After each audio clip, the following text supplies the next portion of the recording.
తాంసీ మండలంలోని హస్నాపూర్ గ్రామంలో శ్రీ సర్వజన నవశక్తి మండల మండప ఆధ్వర్యంలో సామూహిక కుంకుమార్చన పూజలు అత్యంత వైభవంగా జరిగాయి.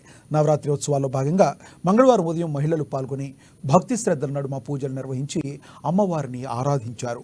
వేద పండితులు వేద మంత్రాల నడుమ ఈ కార్యక్రమం సాగింది. సౌభాగ్యాలతో ఉండాలని, సుఖ సంతోషాలతో వర్ధిల్లాలని అమ్మవారిని వేడుకున్నారు. అటు నవరాత్రి ఉత్సవాల నేపథ్యంలో గ్రామంలో ఆధ్యాత్మిక శోభ సంతరించుకుంది.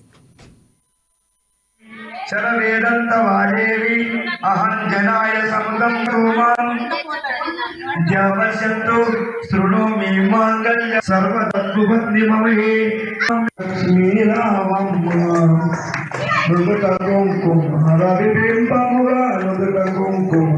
రవిబింబముగ కండుల నిండుగా కాటుక వెలుగా కాచావమ్మ అమ్మా సౌభాగ్య లక్ష్మీ రావమ్మ నిండుక కరముల బంగారు గాజులు ముద్దుల కని పాదముల సముబలు గలగలమని సంవడి చేయగా సౌభాగ్యవతులాని గమనం ఐష్మత్తేజ శక్తి శృతి త్రుత సదం దేవి